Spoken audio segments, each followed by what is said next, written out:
if you can't tell in my voice, there is a there is a hint or a maybe more than that of disappointment. And I've tried to get over it, but I am so disappointed. Yeah. In how the race for the All-Star played out. There's been this incredible build-up. Of course, I mean, when you get a hype train going like that, there ain't no stopping it. People just pouring coal into it, and everybody's excited, and it's just gaining speed. And so we, there was a ton of excitement and hype around that race. Now, if I encompass the entire week, it's a success. If you listen to people in the area that live around there that have been going to that racetrack or have wanted to race there, it's a success because, I mean, there were so many people thankful, even after the All-Star race, thankful to have been there, to that racing's back. I had a great time for the Cars Tour event. I had a great time watching the Supers run and went to 2 concerts, which I never do at a race. I got to see Midland play. We spent some time with Dean Combs and his family. They live on the property pretty much, and they're kind of the gatekeepers, if you will, of North Wilkesboro Speedway, and their little shop or bar was right next to the stage. And so I spent a couple nights there. In the bar? So, yeah. Yeah. I mean, concert's over and still wanting to go a little bit. They were more than happy to have us. And went over to see Duggar play on race day and thought that the truck race was entertaining, thought the heat races were, we probably need to work on that a little bit. Having just it was about a dozen. Having about a dozen race cars out there running around, I don't know that it was as good as it could be. So I think you could rethink the heat race or what you do. It's made a little entertaining by the wet track, so is true. Got to put some wet tires on it. There was some things going on with the wet tires that we're going to talk about later. But anyhow, I thought the Open was really entertaining. We saw some tippers and some frustrations play out, and it affected the end result of the race. And I'm sitting there going into the All-Star race with pretty good optimism. Now, the All-Star race had a unique format that was a little more tamed down than what we've had in the past. I was excited about that format because I thought, the racetrack is the star, the drivers are the stars. We don't need gimmicks. We don't need it to be confusing or difficult or hard for fans to understand how the race works. In the past, there was some really, really complex scenarios of how the All-Star race plays out and where you need to finish in each stage and how that would affect your starting position for the next stage. And it was just really confusing. And I hated it. And I thought, man, we're going to have a great race. Let's just line them up, 200 laps. We'll limit tires, so they have to kind of pick and choose when they're going to put them on. They don't just get to put tires on every time they come down pit road for a caution. We never got a caution. That was the problem. And I was able to influence a lot of what was going on throughout the week. And yes, I was able to influence the format. So if you didn't like it and you thought the race was boring, I would take a little responsibility or a lot of responsibility for that. I was hesitant to ask for one particular thing that I thought would make the race better. And I talked to Marcus about this. And I was hesitant to add it because we use it in the Cars Tour. And I was afraid that people might pick up on how much of our Cars Tour format that we run pretty much at every race was incorporated into the All-Star event, which is at the Cup Elite level. You wouldn't think that, man, we're going to this cup event, which is an all-star race, a really important event during the race. I just felt like people were going to go, Dale's just trying to make this a Cars Tour race. He's not coming up with original ideas. These are just the ideas that the Cars Tour is using. But I wish now, in hindsight, that I had asked to incorporate one particular thing that we do. At the car store, there's a lap clock. It's not a time clock. It's basically a lap clock that's about 40 laps every week. And if you reach 40 laps of green flag, the caution comes out. If you have a natural caution, it resets that 40-lap clock. That's what I think would have been one thing of the many great ideas out there floating around today that could have helped the race. We needed yellow. We needed 2 yellows. Would have been perfect for that second stage. We needed the teams to have to make some hard decisions on when to put tires on. 1 yellow would have been a pretty defined decision. We're putting tires on. This is the yellow. So you need the potential for 2 yellows. So in a 100-lap sprint in the second half, a 40-lap clock would have given you the opportunity to have 2 yellows at least. You might have more yellows if you have natural cautions, which I'm sure if you rack them up and have a restart in that second half, there's potential for another, some wrecks, some yellows, real yellows. I was apprehensive about that because on the other side of the coin, we're complaining nearly nonstop about stage breaks. Mm-hmm. And that's kind of what that is. Mm-hmm. So it's a manufacturer caution. That's right. And I didn't want gimmicks. That's right. And that's a gimmick. I was trying to figure out how I was going to ask you how this is any different than the rules that you're trying to eradicate. Hey, I hear you. Yeah. I hear you. But what else was going to save that race? That's right. What else was going to save it? I'm telling you, you might could repave the track. Probably not going to change much. Probably not going to create yellow. It's not going to create yellows or probably won't change the racing. So, all right. I am absolutely thrilled that racing is back at North Wilkesboro. I thought the place looked amazing. I thought the fans were so excited to be there. I thought everybody that was on the property, everyone, NASCAR industry, drivers, everybody was pro what was happening. They were excited. None of the drivers were complaining about it. Everything was A-okay. But the race was disappointing. And as it was happening and playing out in front of me, I'm like, good Lord, this is the worst thing that could happen. Because now, there's this apprehension, I guess, from Marcus on what to do next. Mm. And I think that he will go back there next year, and I think he'll have the All-Star race again. And I don't think that it will I don't think that next year will be a points race at Wilkesboro. The vibe I'm getting is that they're going to probably go back and try this All-Star race again with a good handful of changes.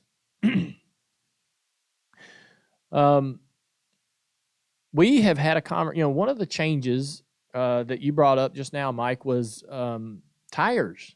They did have a scenario accidentally where, they threw on the rain tires during the heat races on Saturday.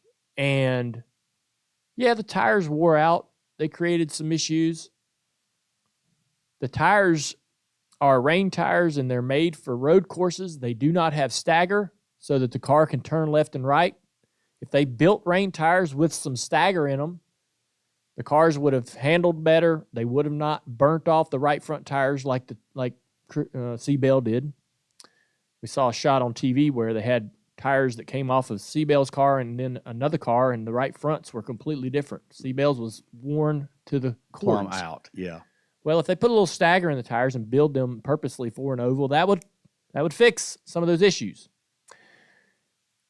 I heard that there's not a massive difference in the compound of the rubber. It's the fact that there's just more rubber on the rain tire. It's thicker. And so that as it's thicker, creates a lot of heat. And that creates the wear. That increases the speed and rate of wear. If you look at a bi-supply tire from many, many years ago, or what we run on our late model stocks now, the Hoosier, it has a good amount of rubber on it. And there's a good thickness of rubber that wears away. A cup tire, the radial tire that they run on now, is very thin. The rubber is really thin, and it's intentionally thin so that it does not create heat. That avoids blistering, chunking, failures that we've seen in the past. Massive failures have been, avoided by being able to really take the rubber away from the tire so that it's super thin and doesn't create that heat. But, maybe the short tracks need a different approach. And I think that I will be, NASCAR doesn't make the tires. Right. They don't. All right. So they're not the ones that are responsible for, what's going on here. But I do know they have some influence. So I hope that NASCAR and especially Goodyear cannot ignore what we all saw happen on Saturday. When they put the rain tire on, the cars were closer together. They raced closer together.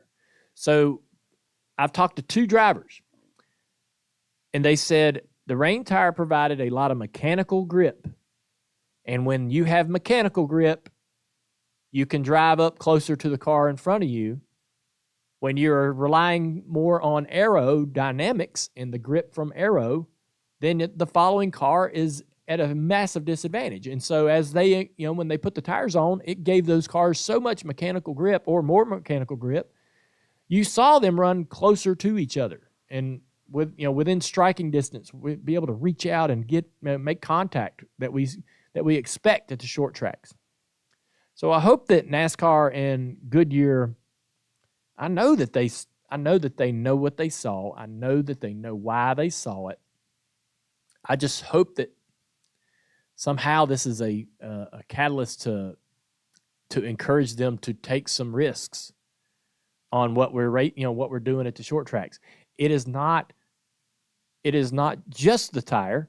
The tire is a massive component because it connects the car to the road. But it's also not just NASCAR's next-gen car. There's a combination of things that I think really played a role in the type of race we saw at North Wilkesboro and the type of race we have seen at the short tracks for the last 2 years. I'm terrified, Mike, that if we don't get this right, if we don't turn it around, change the direction or change the perception of everybody's opinion of this next-gen car going to short tracks, I'm afraid that we're going to continue to lose opportunities at short tracks. How many times can we go? North Wilkesboro got brought back. It's right there in front of us. It's ready to rock. It's ready to be an asset to this industry.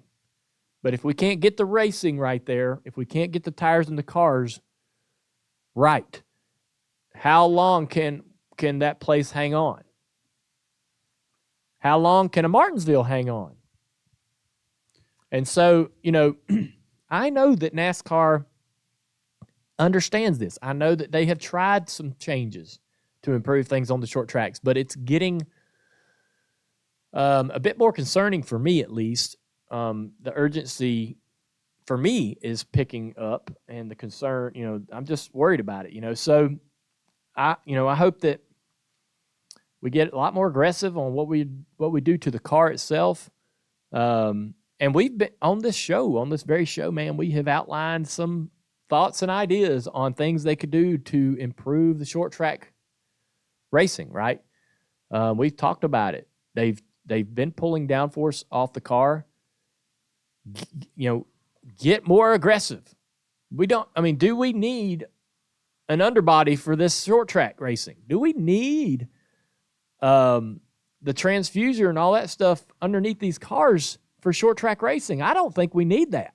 We're not racing. It's not, we're not racing sports cars around a half-mile bull ring. Does the stuff have to be on there? What's the alternative if they could get rid of it?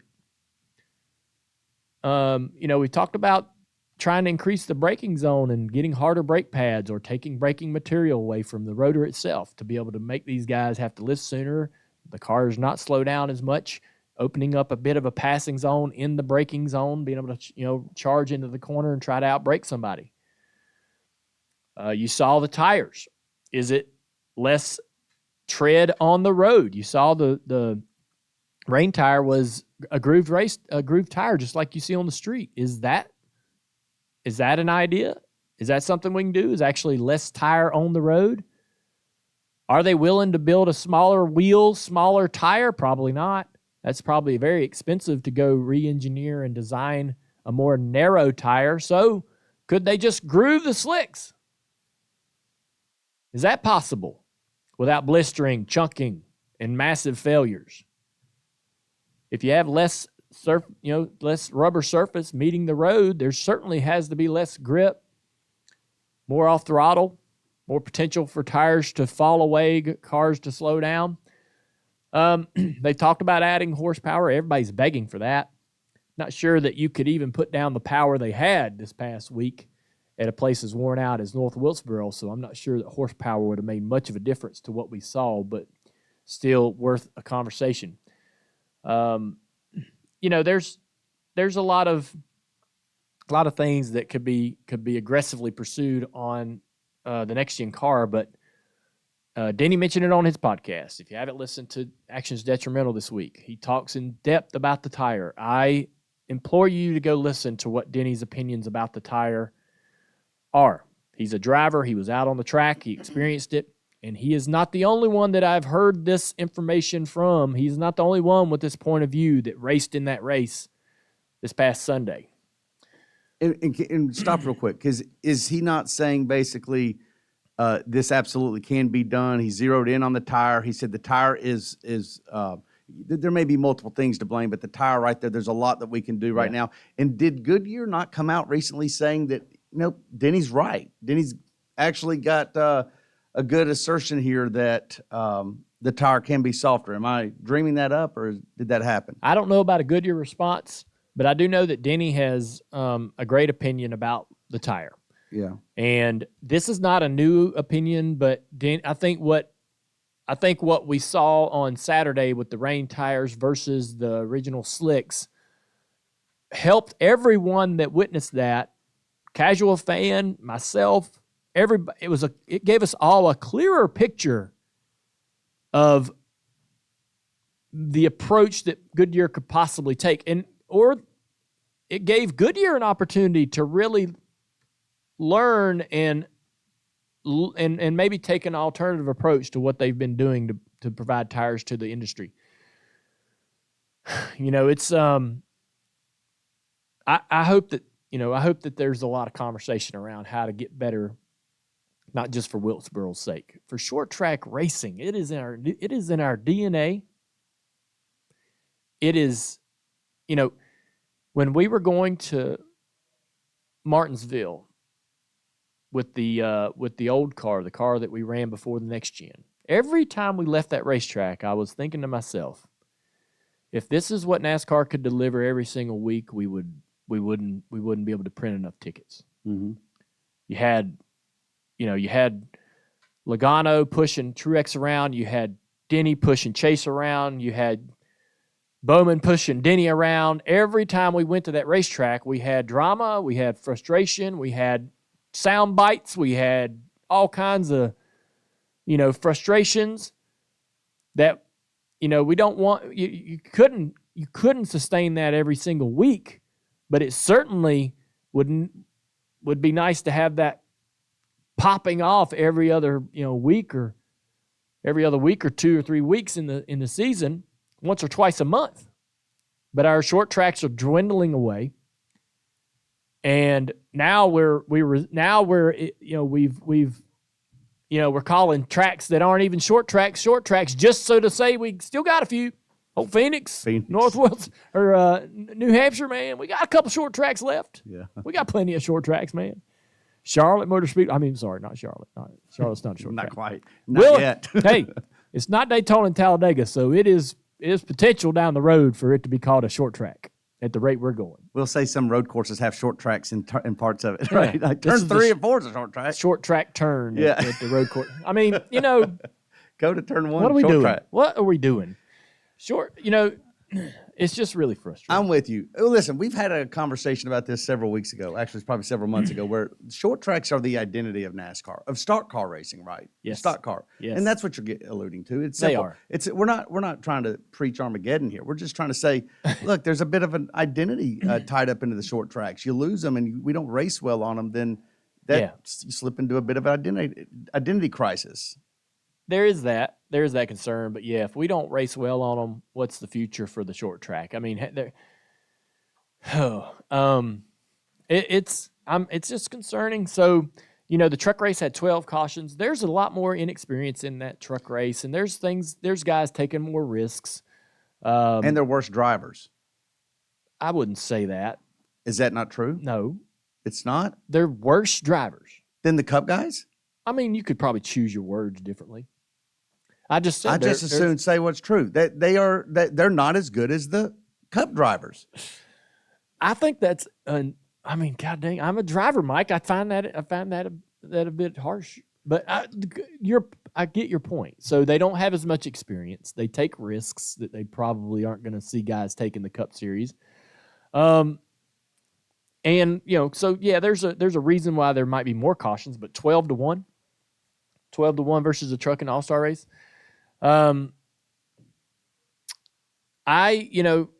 think that you can't take away anything from Kyle Larson. He did drive through the field in the 60 laps or 40 laps that happened in stage one. That was pretty fantastic. But as soon as he got the lead and drove away, race over. Yeah, the race was over. There were some battles back in the pack, but he gets such a big lead. The rest of the field's kind of like, hey, there's no reason to be too aggressive here.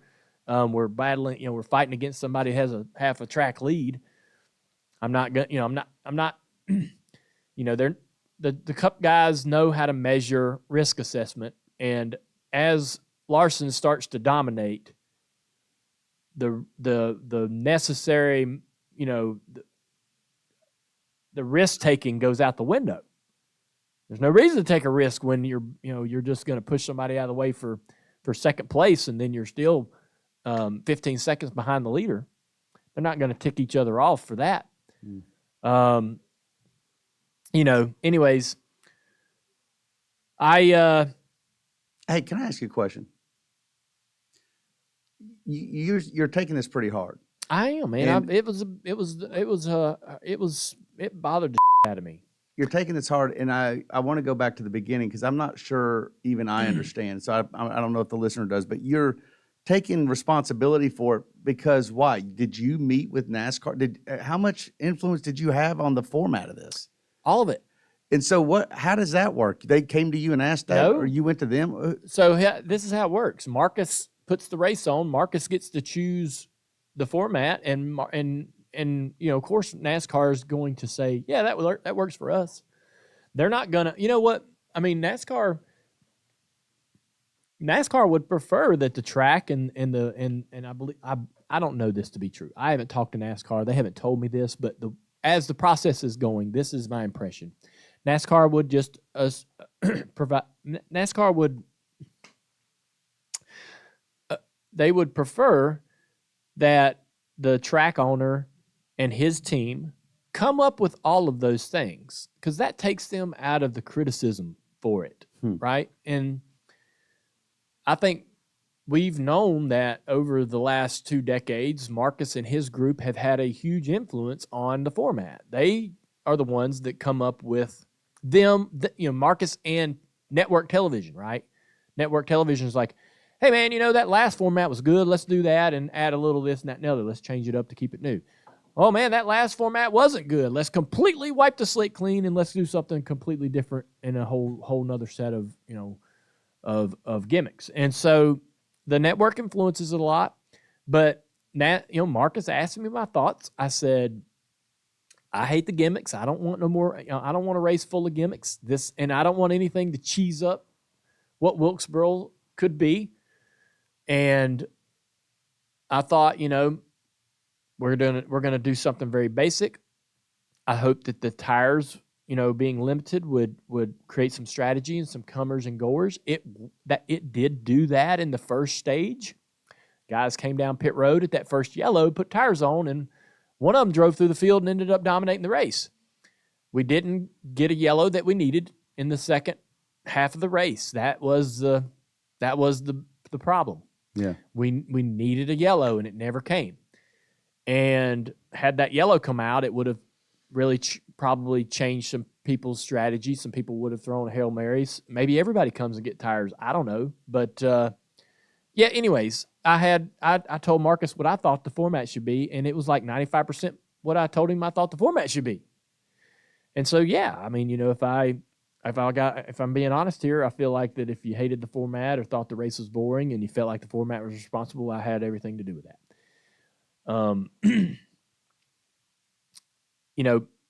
Again, I don't want to take anything away from Kyle. He went out there and did what he had to do. If you're gonna, if you're a race car driver and your car's that dominant, you're damn sure going to drive away and try to win $1 million. You're not going to try to, put on a show. I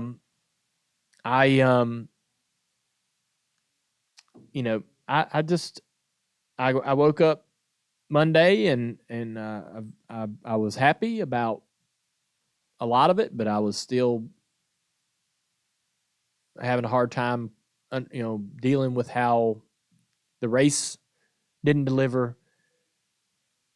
The night ended on a dud, and I hate that for everybody because everybody that came out there was hoping to see something different. That's fair. That is 100% fair. I'm trying to find ways to be more positive about it, but to be honest with you, I think everybody that feels, I don't know if I would call it a dud. Yeah. I would definitely say the letdown, though, and maybe that's the same thing. There was definitely some wind that came out of the sails in the way that race. And I want to say that I'm not saying that this is Goodyear's fault, this is NASCAR's fault. What I would like to say is instead, Goodyear and NASCAR could in turn play the hero on what happens next. If things are going to improve at Wilkesboro the next time we go back or at any other short track, those two entities will be the reason why. And I am hoping and praying that they get it right. And so I also think now, there is some conversation out there about the surface of the racetrack at Wilkesboro.